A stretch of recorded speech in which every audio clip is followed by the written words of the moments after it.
Loner, where do you see politics going in 2024, especially in the United States? I mean, we've covered a lot of different candidates that have been running for president. We were lucky enough to have Dr. Cornel West on recently. We've been trying to get RFK for a while. Obviously, there is nothing to talk about as far as I'm concerned regarding Trump and Biden.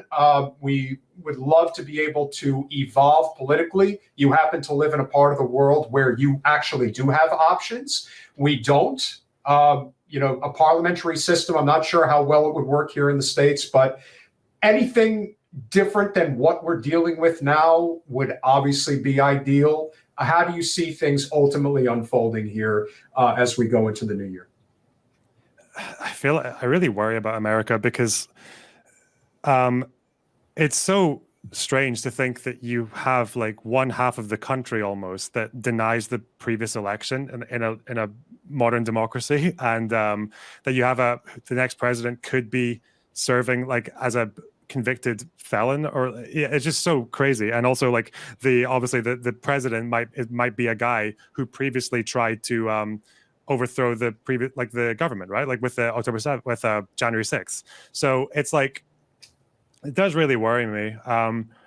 I think Biden and the Democrats, although I lean further left than them, I feel like they've managed to achieve a surprising amount with a 50-50 split in the Senate. Like when they had infrastructure, there were different states that have managed to introduce like free breakfast for school kids and like little incremental stuff like that actually, I guess for normal people, does make quite a big difference. I would Biden's popularity is dropping pretty bad, and it's kind of worrying. Like I don't know, I don't want Trump to be president. I would definitely say at the federal level, I think the Democrats are just as bad as the Republicans. However, if you look at the state of Minnesota, and I think that they're a great example, if you look at what the Democrats did in the state of Minnesota in terms of the policies that you just alluded to, like free school lunch, among other things that they were able to pass in terms of wages, in terms of health benefits and things like that, they did an excellent job. And to me, the upper Midwest Democrats are the best type of Democrat we have in this country, as we saw with UAW in Michigan.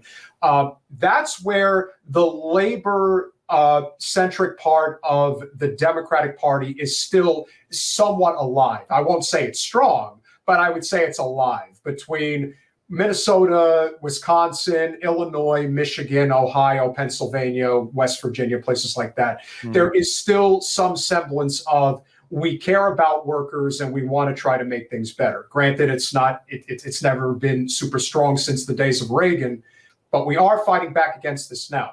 Now, I did want to highlight this one comment that Mirusti had mentioned. How would RFK be better than Biden? Well, there is one significant issue that RFK is campaigning on that I actually think means a lot. And I think RFK is going to be a threat. I don't think he's going to win, but he's already polling near 25%, and that's pretty serious. So what I would say is this.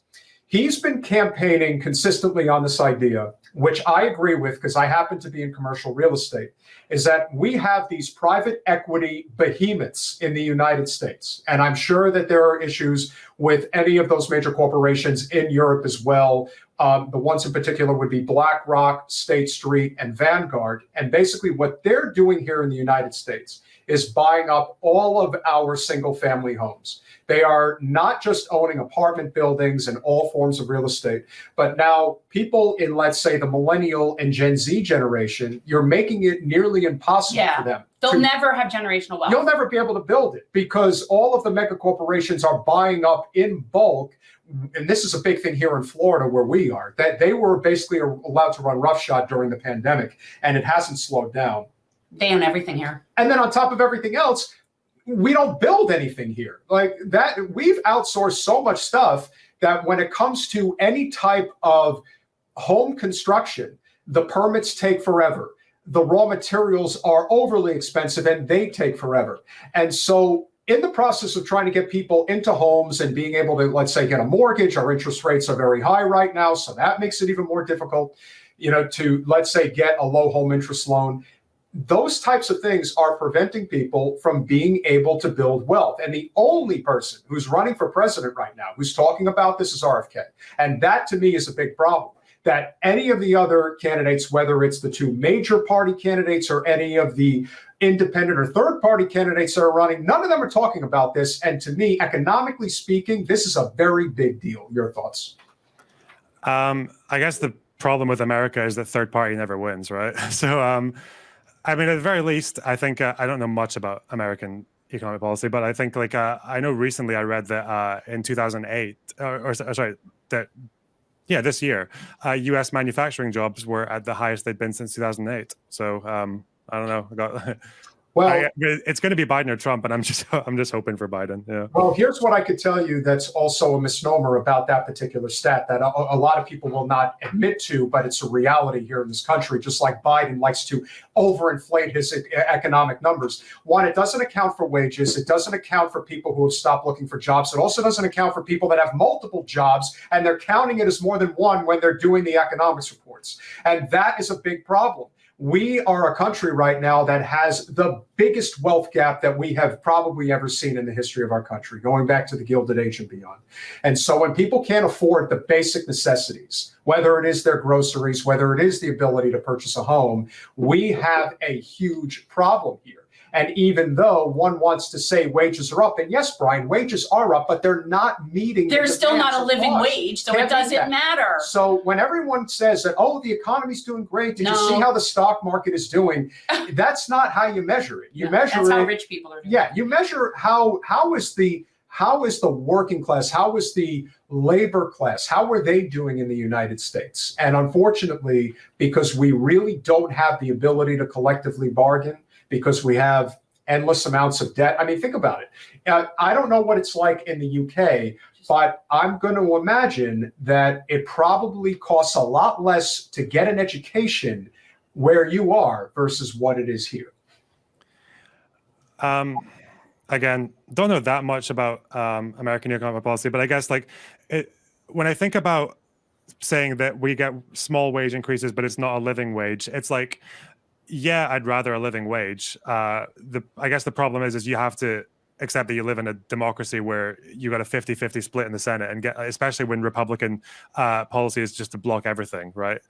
You do get kind of stuck there. And I suppose having been a minimum wage worker for a few years when I was quite young, like a small wage increase like can change quite. It does help. Like it definitely. I'd rather have it than not have it. Inflation, I think it was down to 3% this year at the very least for America. In the UK, we had an inflation crisis rise so bad that we had to change prime ministers a couple of years ago, or last year. Yeah.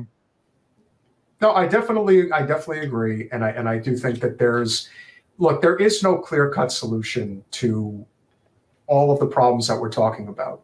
You know, what we have been trying to do on this channel for the better part of 3 years is transform politics into service. That is our mission. That is what we've always tried to set out to do. We believe in the labor movement. We believe that overall, this country can be really great, but we happen to have a top-down system where the people who seem to be pulling the levers of power on both sides, you can definitely argue that the GOP is worse for sure. But when you're completely captured by corporate special interests, when you're talking about Wall Street, Silicon Valley, and so forth, the money and the power is so insane.